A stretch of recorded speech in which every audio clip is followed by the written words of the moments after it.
सुख समृद्धि के लिए वास्तु भगवान जरूरी। भूमि के देवता हैं वास्तु भगवान। शिव जी के पसीने की बूंद से वास्तु हुए थे प्रकट। ब्रह्मा जी ने दिया वास्तु को देवता का दर्जा। कलह को कोसों दूर रखते हैं वास्तु भगवान। सृष्टि के निर्माण के साथ हर देवी देवता को खास जिम्मेदारी सौंपी गई है, जिनकी समय समय पर आवश्यकता आराधना कर मनुष्य सुख के साथ जीवन बिता सकता है।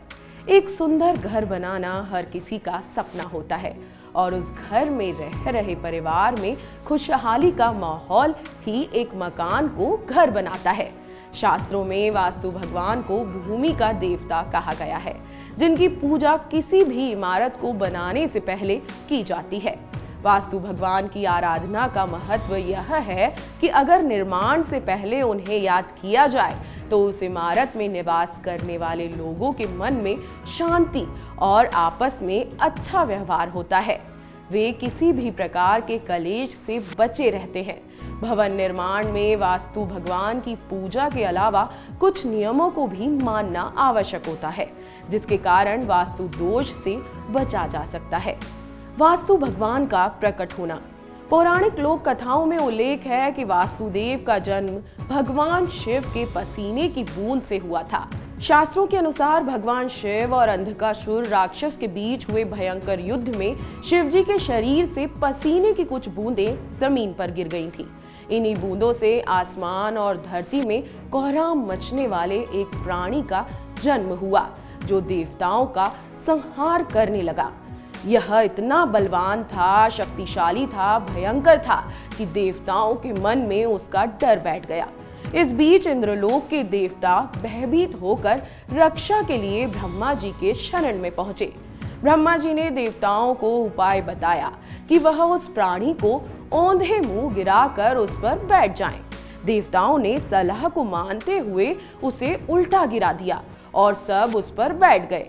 देवताओं के इस प्रहार से वो विकल हो गया और उनसे छुटकारे का प्रयास करने लगा। इस बीच ब्रह्मा जी वहां पर पहुंच गए तो उस प्राणी ने अपना दोष एवं देवताओं के साथ किए जाने वाले व्यवहार के बारे में पूछा। ब्रह्मा जी के आशीर्वाद की कहानी। ब्रह्मा जी ने उनके आग्रह पर उसे क्षमा कर दिया और वास्तु देवता घोषित कर दिया। वास्तु को आशीर्वाद मिला कि किसी भी घर, भवन, किले, गांव, शहर, मंदिर आदि के निर्माण से पहले देवताओं के साथ उसकी पूजा की जाएगी। इसकी अवहेलना करने वाले व्यक्ति के जीवन में मुश्किलें आती रहेंगी और वह अशांति, कलेश से पीड़ित रहेगा। इससे दरिद्रता के साथ अकाल मृत्यु भी हो सकती है। उस दिन के बाद से वास्तु को भूमि और भवन का देवता माना जाने लगा। वास्तु भगवान का वास हर भूमि पर माना गया। पुराणों एवं वास्तुशास्त्र के अनुसार देवता का मस्तिष्क ईशान कोण यानी उत्तर पूर्व, हाथ उत्तर वह पूर्व दिशा और पैर नेतृत्व कोण यानी दक्षिण पश्चिम दिशा में हो। इन दिशाओं को ध्यान में रखते हुए वास्तु भगवान की पूजा व इनसे जुड़े दोषों को दूर किया जा सकता है। वास्तुशास्त्र के कुछ नियम हैं जो आपको जानना बेहद जरूरी है। वास्तुशास्त्र बेहद जटिल या भयभीत करने वाला नहीं है। वास्तुशास्त्र में अक्सर छोटे छोटे कारणों से लोग भयभीत हो जाते हैं और मन में एक धारणा बनाकर बैठ जाते हैं कि घर में किसी भी प्रकार के अनिष्ट होने पर वास्तु दोष मानने लगते हैं। वास्तुशास्त्र का स्पष्ट अर्थ है कि घर में चारों दिशाओं में मिलने वाली ऊर्जा की तरंगों का संतुलन बना रहे। यदि वह ऊर्जा आपको संतुलित रूप से मिलती रहेगी तो घर में सुख शांति अवश्य रहेगी। हम कुछ नियम जान लेते हैं जो आपको वास्तुशास्त्र के लिए जानना बेहद आवश्यक है।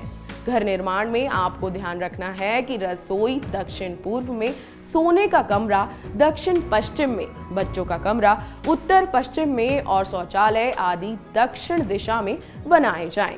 घर से निकलने वाले पानी का निकास स्थान उत्तर दिशा में हो। खिड़कियों व दरवाजे सम संख्या में हो तो बहुत अच्छे रहते हैं। यह पूर्व या उत्तर में खुले। मुख्य दरवाजा अन्य दरवाजों से बड़ा और भारी होना चाहिए। 3 दरवाजे एक कतार में ना हो और ये बंद या खुलते समय आवाज ना करें। उत्तर या पूर्व में तुलसी का पौधा स्थापित करें और पूर्वजों की तस्वीरों को पूजा घर में ना रखें। शाम के वक्त घर में दीपक जलाएं, इष्ट देव का ध्यान और पूजन अवश्य करें। अपनी आय का एक हिस्सा इष्ट देव के नाम पर अलग रख दें, जिससे घर में हमेशा समृद्धि बनी रहती है। वास्तुशास्त्र के नियमों को मानते हुए निवास स्थान पर आसानी से सुख समृद्धि हासिल की जा सकती है। यदि आपसे वास्तु को लेकर कुछ गलती हो गई हो तो घबराने की आवश्यकता नहीं है, क्योंकि शास्त्रों में हर चीज का उपाय है।